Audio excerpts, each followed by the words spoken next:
I haven't shaved in a couple of days, and I'll work on it. But in the studio with us, you don't even have like any excuses because you don't have any games this week. Yeah. So what's the excuse here? Oh, I work day and night, day and night. It is 8:29, 29 minutes after the hour. I don't get a chance to just go home, put my feet up. That's but right. The hustle never stops. That's right. And then this gentleman knows that.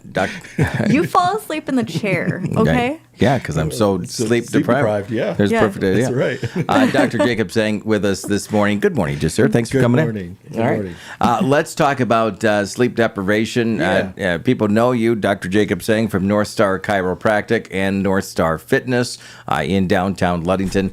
And looking forward to making sure that a new year, we always say kind of things like new year, new you. And people are exercising, they're trying to stay fit, but sometimes they don't remember to get a good night's sleep, to get in bed as early as they should. That's probably a little bit of that sleep deprivation contribution, right? Absolutely, yeah. We see it a lot, especially this time of year, and with a lot of the guys who are running the plows and up 16, 18, 20 hours a day, just removing snow and moving stuff around, making sure everyone can get through point A to point B, and those guys all suffer from what we call sleep deprivation. And really, as the science comes out, they're finding that any time that you're awake between the hours of 10 p.m. and 4 a.m. is really detrimental to just your overall health outcomes and everything like that. Mm-hmm. I believe it. And, because we talk about, we could have an entire show on the science of REM sleep and everything else that goes along with it. But it's important, isn't it, to make sure that your body gets into that? And what people fail to recognize is that those REM cycles, those deep sleep cycles, occur 2.5 to 3 hours into your sleep, and if you never hit REM, your body doesn't release the hormones that are necessary for recovery, like human growth hormone and things like that. And so then as you wake up, you're just literally taking years off your life because you're never hitting those recovery phase of sleep, and without the recovery phase, your body can't heal itself, and things just do not line up as they should. So, and it's the snowball effect, because everybody at the start of the new year with the resolutions I'm going to hit it, I'm 5 a.m. club, we're going to do it. Well, that's great. You if you're going to wake up early, then you got to go to bed early. That's right. And so a lot of times they don't change that last piece. Well, you bring up a very good point with some of those people that we don't necessarily think about when it comes to sleep deprivation. For instance, you brought up the snowplow drivers. We were just talking with John, who helps us with our road reports. When he says, "Hey, our team is out at 1-2 o'clock in the morning," but still on the flip side says, "Hey, I got to take in the Lions game." Right. That he and others, the men and women that are out there overnight cleaning the roads, they're not getting enough sleep in most cases. Oh, absolutely not. And I grew up in a family. We owned an excavation business in Manistee, and one of our largest accounts in the wintertime was the casino. Mm-hmm. And so my dad, ever since I was 17, 18 years old, the old man would shake me awake at 1 o'clock in the morning, like, "Hey man, we got to go. The casino called. We got to go." And and that's and he was not kind enough. He wouldn't do it during the week when wrestling was going on and things like that. It would always be on the weekends when I could pitch in and help. But yeah, and you just felt that, I call it the snowball effect, right? The first day was okay, and then the subsequent days after that, and then my heart just goes out. It was never my full-time gig. I was helping Dad as I was growing up, but these guys who this is what they do, and this is what they do all winter long, and making sure that they're getting that time to get that sleep back in, because you're right, they don't want to miss the Lions game, or they don't want to miss their kids' Christmas thing or things like that, and so making sure having some grace for them so that they can have that opportunity to recover. Absolutely. Mm-hmm. You get enough sleep? No, not at all. Honestly, the weekends I get my catch up of sleep. Monday is my good day because it's I've had all weekend to rest. Tuesday, I'm okay. Now today is Wednesday and I am dragging. So so the snowball effect is real for you as well, right? Almost every week. Not to burst your bubble, catching up on sleep isn't a real thing. That's right. Once it's gone, it's gone forever. It's gone. Yeah, you're just recovering much better when you're getting that deeper sleep during the weekend. Yeah.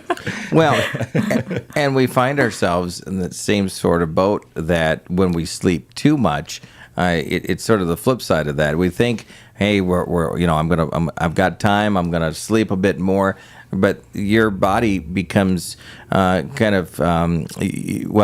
ties into that schedule, right? You fall asleep at a certain time, you wake up at a certain time. Right. When that breaks a little bit, then you're mentally thinking, and hopefully I'm not trying to do your job here. No, this is great. But hey, I got to catch up on that. But your body's not thinking that way, is it? Absolutely not. And what you're touching on there is the circadian rhythm of the body, right? So like falling asleep at a consistent time, waking up at a consistent time, and if we can honor that, it's really, really critical. The other thing though that can disrupt those circadian rhythms that we see in the office a lot of times is like, and I know you guys have probably experienced it. You wake up at 2:00 in the morning, your arm's numb. Oh yeah. Right? And Yep. like those things will happen. And then what we find is that like small misalignments of the spine or trigger points within the musculature of the back, a lot of times it's more trigger points, muscle. If you lay flat on your back or you lay on your side, you push on those knots, and those knots create that numbness and tingling that you feel into your arm. And so like making sure that you're also taking care of yourself physically, and again, coming back to the snowplow drivers, right? They're seated for 12, 15 hours a day. Like that is the worst thing for the human body, right? And that posture, that windshield time, like everything shifts and you kind of close in on yourself, and then, okay, now I'm going to lay flat. And your body's like, no way, Jose. Yeah.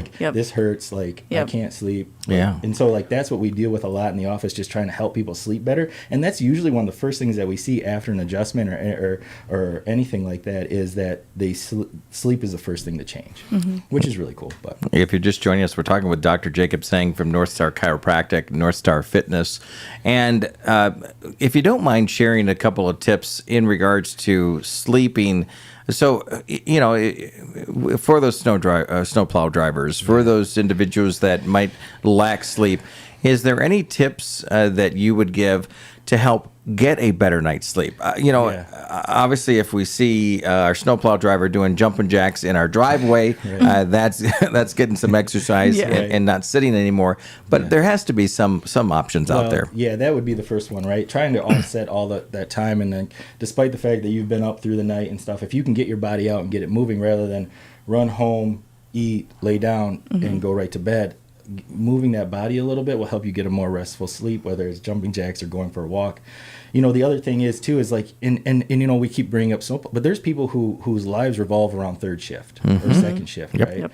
And buying the blackout curtains so that you remove all the light, right? Yep. And then really screen time, right? The blue light from your phone. Because a lot of people like to lay down in bed and they scroll and they go down a rabbit hole. Next thing you know, it's 11:30 at night and you've been flicking your finger the whole time.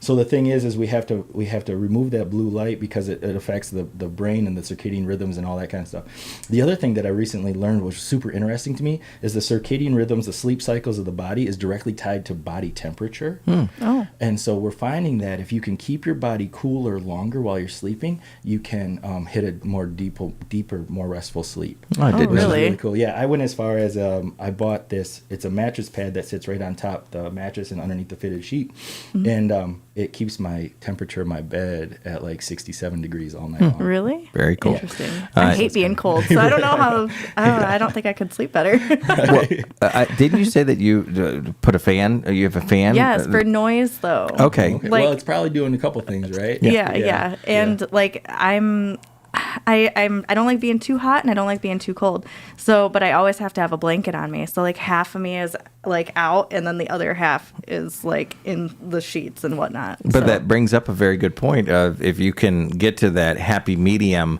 with your body temp, it'll give you a really good night's sleep there. Yes, absolutely.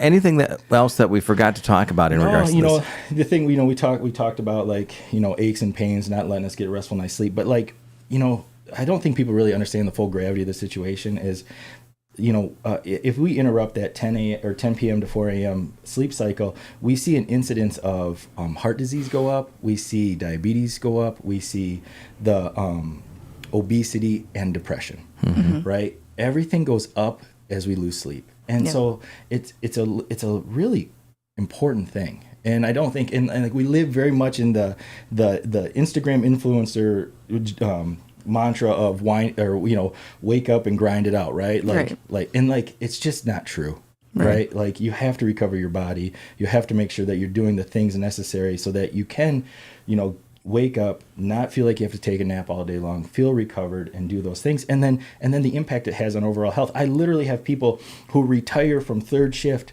whose diabetes goes away. Really? As soon as they start sleeping when it's dark out and being awake when it's light out. Wow. It's amazing. That's awesome. Yeah. So like it doesn't get the credit that it deserves and how important sleep is in your life. Well, I know like a lot of my friends that are younger, they like to down Red Bulls, which I'm kind of guilty of it too. So it's like, okay, I'm trying to get through the day. I need Chris sees it most mornings, my iced coffee with like 4 shots in it, or, I'm down in a Red Bull at lunch or something, just trying to stay awake. But I definitely know that I need to go to bed earlier, but it's just getting there is the hard part. Right. And especially with kids, it's just...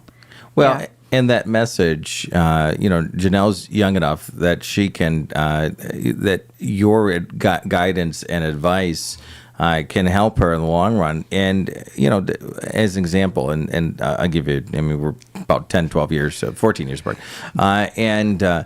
Is that when I ran across the country, I was thinking, hey, Gatorade, don't get me wrong, Gatorade sponsored me, so I'm not trying to throw them on the bus, but and energy drinks and stuff like that. Yeah. But now, 12 years, 13 years later, I would have not approached that as a regular diet regimen. Absolutely. Because it's that artificial that goes into your body rather than a lot of that natural and listening to your body. Absolutely. And we do the things we need to in order to execute the way we have to, right? So like in that moment you're running across the country, absolutely. Like this is when I'm going to start using Gatorade as a tool, or I'm going to use Red Bull as a tool.